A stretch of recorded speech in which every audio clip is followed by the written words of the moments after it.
biggest food wasters in the world? So it's pretty much everybody. I mean, the US is the leader in food waste, but now who is the best practice example of food waste? Who said South Korea? Good work. South Korea. Good work.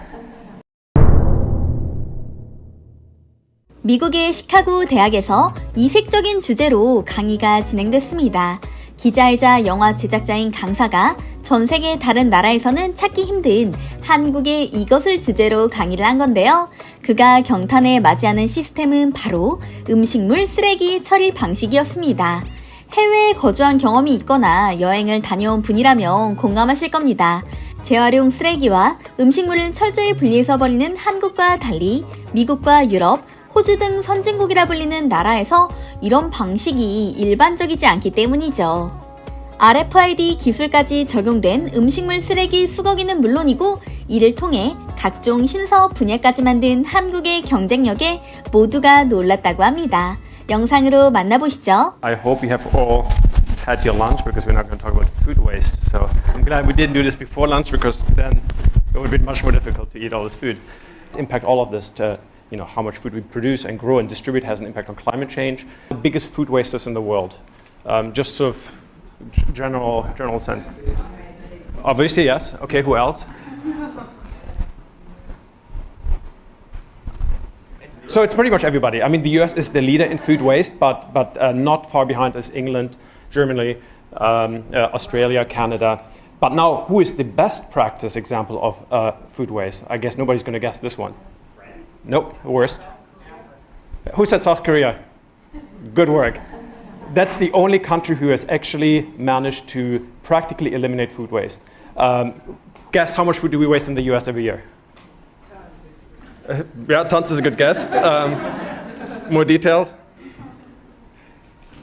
40% of food in the US gets wasted. 1/3 of global food production gets wasted around the world. Of 98% of all food wasted ends up in landfills in America. In South Korea, it's 3%. So just to give you the possibilities of, yes, there's a huge problem, but it's also solvable. Moving on to South Korea, this is an amazing story. I don't know if anybody has been to South Korea, but 40 years ago, South Korea was as poor as an African country. Over the last 40 years, they've gotten through a huge economic boom. It's one of I think it's now the 8th largest economy in the world.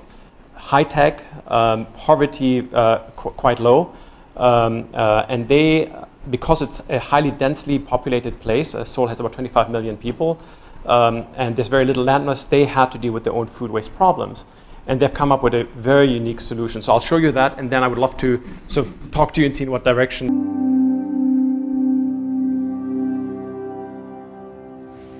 My name is Jungmin Lee, and I've been Buddhist monk since 2011.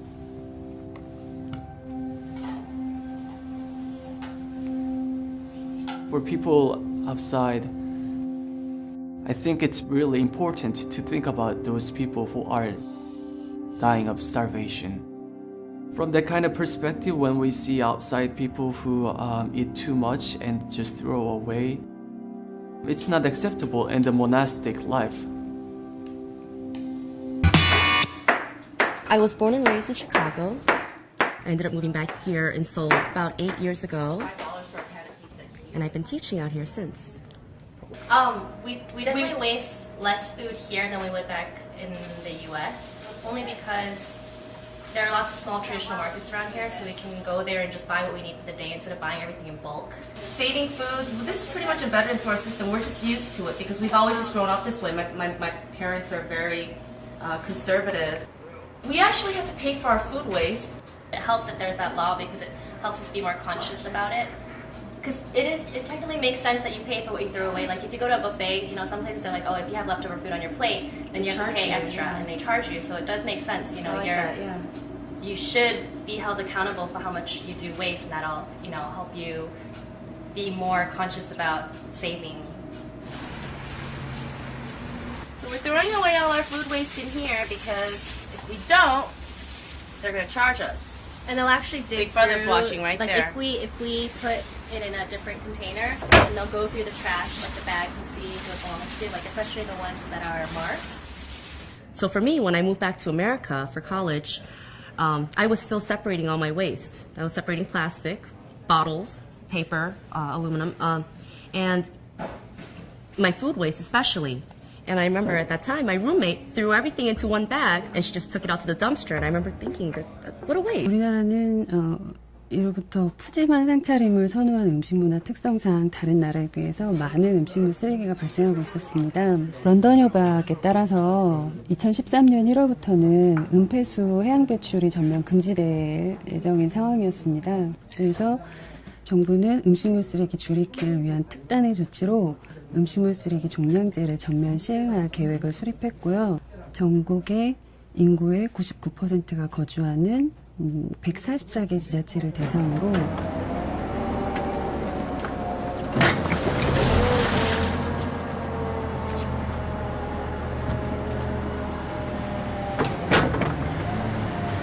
송파구는 68만의 인구가 거주하고 있는데요. 약 29만 세대, 29만 명이 이제 공동주택 아파트에 거주하고 있습니다. 그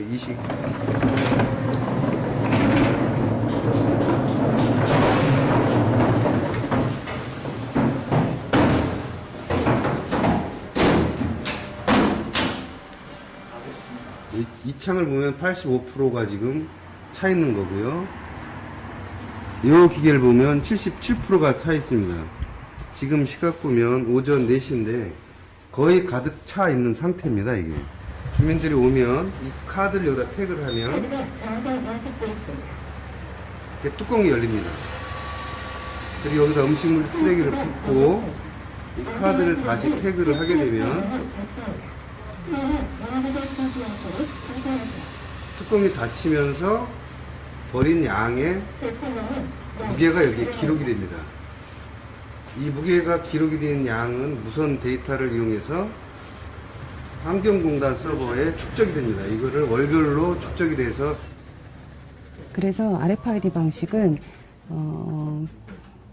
정보를 이제 무게를 정확하게 측정을 해서 그 배출원마다 이제 배출량에 따라서 무게를 측정하고 그 정보를 전산 중앙에 있는 전산 시스템으로 통보를 해서 전산에서 관리하는 그리고 전산을 통해서 그 배출량에 따라 버린 만큼 수수료를 계산해서 사용자한테 직접 부과하게 되는 그런 방식을 구상을 하게 됐습니다.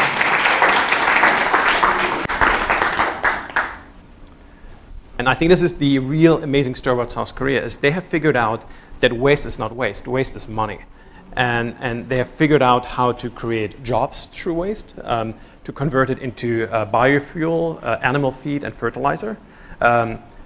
Created entire new supporting industries and economies, hire people, reclaim land, and it's really quite an amazing success story. That this country 40 years ago looked like the example we saw in some places in Africa. Poor has had this incredible economic driver and was really thoughtful about how to deal with their big problem, which at the time was food waste. Koreans are very much a very sort of generous society. Food is part of everyday life. When you sit down, before you even have ordered anything, you get 15, 20 kimchi side dishes before you order your main courses. And they realize this is crazy. We can't keep throwing away all this stuff. 시카고 대학에서 진행된 강의 어떻게 보셨나요? 한국의 이런 선진적인 시스템이 한국뿐만 아니라 전 세계 모든 곳에 긍정적인 영향을 미치고 있는 요즘인데요. 오늘 이야기도 재밌게 보셨다면 좋아요와 구독 부탁드리겠습니다. 감사합니다.